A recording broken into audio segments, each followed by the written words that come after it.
आहे तो थ्रिलर आहे. मी हेच सांगितलं की it is about today's world. म्हणजे मला पर्सनली नाटक आवडतं कारण ते माझ्यासाठी मी एक तो काळ होता ना जेव्हा वेन आय वॉज यंग.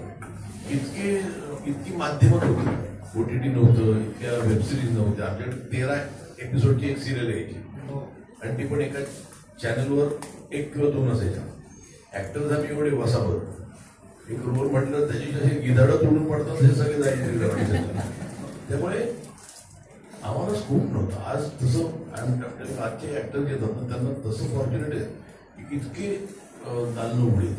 तर थिएटरमध्ये पण काहीतरी केलं. बरं आम्ही काही स्टार नव्हतो, इंडस्ट्रीत आलो, मग अफलातून नाटक केलं, मग प्रोडक्शन कंपनी डॉक्टर. पण मला माझ्यासाठी पण एक नाटक होतं, हे नाटक होतं जे मला माझं करिअर लॉन्च करायचं होतं. आणि रिमा वॉज व्हेरी एक्साइटेड. मला तो एक ॲडव्हान्टेज होता ना, रिमा ॲक्टिंग प्ले आणि मला त्यात काम करायला मिळेल. चंद्रकांत कुलकर्णी सगळं डिरेक्टिंग, त्यामुळे आय वॉज व्हेरी एक्साइटेड. पण सडनली ते म्हणतात ना गॉड प्रपोजेस, हे कोण तेव्हा झालं ना काय करा. पण ते नाटक होतं मला आणि ते मला आय फेल्ट की ना दॅट व्हेरी प्रेक्षकांना महेश मांजरेकरचा टच बघायला मिळणार का? नक्कीच बघायला भेटेल.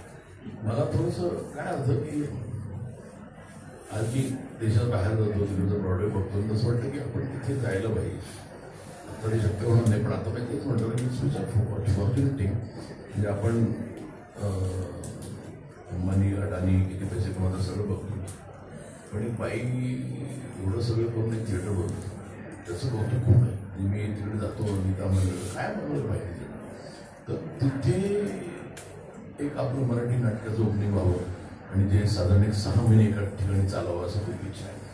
बघू मला त्या तो एक ऑपेरा करणं खूप गरजेचं आहे. आता आपण आपली शॅकल सोडली, अजूनही आपल्याकडे ऑपेराच्या नावाखाली काय होतं तर एक मुघल आझम होते किंवा देवदास होते, ते पूर्ण फिल्म सिटी दाखवलं जातं. ते आपला एक ऑपेरा, आपला एक फॅन्टम ऑफ ऑपेरा.